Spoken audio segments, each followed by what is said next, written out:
Hello friends, welcome to Anas Monu vlog. ഇന്ന് നമ്മൾ തയ്യാറാക്കാനായിട്ട് പോകുന്നത് ചപ്പാത്തിക്കും അപ്പത്തിനും പത്തിരിക്കുമൊക്കെ സൂപ്പർ കോമ്പിനേഷനായിട്ടുള്ള ഒരു കുറുമയാണ്. വീട്ടിലുള്ള സാധാരണ ചേരുവകൾ ഉപയോഗിച്ച് വളരെ എളുപ്പത്തിൽ തയ്യാറാക്കാവുന്ന ഈ കുറുമയുടെ രുചി ഒരിക്കൽ കഴിച്ചാൽ വീണ്ടും ഉണ്ടാക്കി കഴിക്കാൻ തോന്നുന്നതാണ്. വീഡിയോ അവസാനം വരെ കാണാനായിട്ട് മറക്കല്ലേ. അപ്പം നമുക്ക് റെസിപ്പിയിലേക്ക് പോകാം. കുറുമ തയ്യാറാക്കി എടുക്കുന്നതിനായിട്ട് ഞാനിവിടെ ഒരു കുക്കർ എടുത്തിട്ടുണ്ട്. കുക്കറിലേക്ക് കട്ട് ചെയ്ത് കഴുകി വൃത്തിയാക്കി വെച്ചിരിക്കുന്ന കിഴങ്ങ് ചേർത്ത് കൊടുക്കുക. അതുപോലെ തന്നെ ക്യാരറ്റ് കട്ട് ചെയ്തതും ചേർത്ത് കൊടുക്കുക. ഞാനിവിടെ 2 കിഴങ്ങും 1 ക്യാരറ്റുമാണ് എടുത്തിട്ടുള്ളത്. ഇനി ആവശ്യമായിട്ടുള്ളത് ഗ്രീൻ പീസാണ്. ഞാനിവിടെ 1/2 ബൗളോളം എടുത്തിട്ടുണ്ട്. അതുകൂടി ഇതിലേക്ക് ചേർത്ത് കൊടുക്കുന്നുണ്ട്.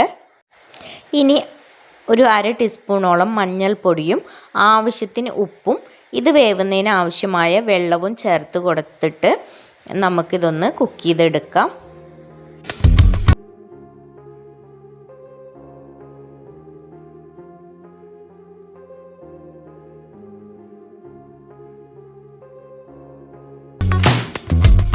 ഇനി ഒരു പാൻ അടുപ്പത്ത് വെച്ചിട്ട് പാൻ ചൂടായി വരുന്ന സമയത്ത് ഇതിലേക്ക് വെളിച്ചെണ്ണ ഒഴിച്ചു കൊടുക്കുക. വെളിച്ചെണ്ണ ഒന്ന് ചൂടായി വരുന്ന സമയത്ത് കട്ട് ചെയ്ത് വെച്ചിരിക്കുന്ന സവാള ചേർത്ത് കൊടുക്കുക. ഞാനിവിടെ 2 സവാളയാണ് എടുത്തിട്ടുള്ളത്. സവാള ചേർത്ത് കൊടുക്കുന്നതോടൊപ്പം തന്നെ കട്ട് ചെയ്ത് വെച്ചിരിക്കുന്ന പച്ചമുളകും അതിനോടൊപ്പം കറിവേപ്പിലയും ചേർത്ത് കൊടുക്കുക. ഞാനിവിടെ കറിവേപ്പില ചേർത്ത് കൊടുത്തിട്ടില്ല. എന്നിട്ട് സവാളയും പച്ചമുളകും നന്നായിട്ട് തന്നെ ഒന്ന് വഴറ്റിയെടുക്കുക.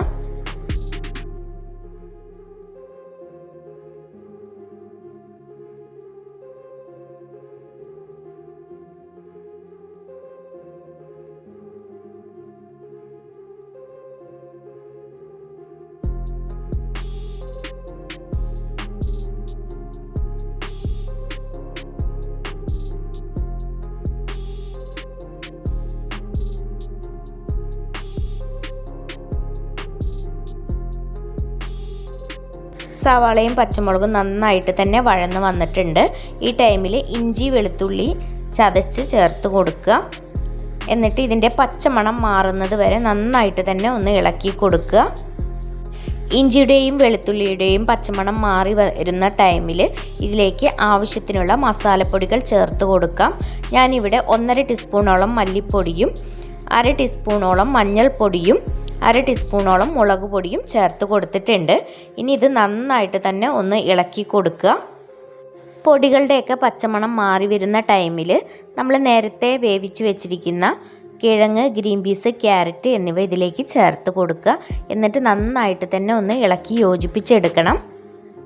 കഷ്ണങ്ങൾ വേവിച്ചെടുത്ത് ചേർത്തത് കൊണ്ട് തന്നെ അധിക നേരമൊന്നും കുക്ക് ചെയ്തെടുക്കേണ്ട ആവശ്യമില്ല. ചെറിയ തിള വരുന്ന ടൈമിൽ നമുക്ക് ഇതിൽ ഉപ്പ് കുറവായിട്ട് തോന്നുകയാണെങ്കിൽ ഉപ്പ് ചേർത്ത് കൊടുക്കുക. എന്നിട്ട് നന്നായിട്ട് തന്നെ ഒന്ന് മിക്സ് ചെയ്തെടുക്കുക. പച്ചക്കറികളൊക്കെ ചേർത്തിട്ട് ഒന്ന് സെറ്റായി വരുന്ന ഈ ടൈമിൽ ഇതിലേക്ക് 1/2 ടീസ്പൂണോളം ഗരം മസാല കൂടി ചേർത്ത് കൊടുത്തിട്ട് നന്നായിട്ടൊന്ന് ഇളക്കി യോജിപ്പിച്ചെടുക്കുക. എന്നിട്ട് ഞാൻ തീയൊന്ന് ഓഫ് ചെയ്ത് കൊടുക്കുന്നുണ്ട്. ഇതിലേക്ക് തേങ്ങാപ്പാൽ കൂടി ചേർത്ത് കൊടുക്കുന്നുണ്ട്.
ഇനി നിങ്ങളുടെ കൈവശം മല്ലിയിലൊക്കെ ഉണ്ടെന്നുണ്ടെങ്കിൽ കട്ട് ചെയ്തിട്ട് ഇതുപോലെ ഒന്ന് ചേർത്ത് കൊടുക്കുക.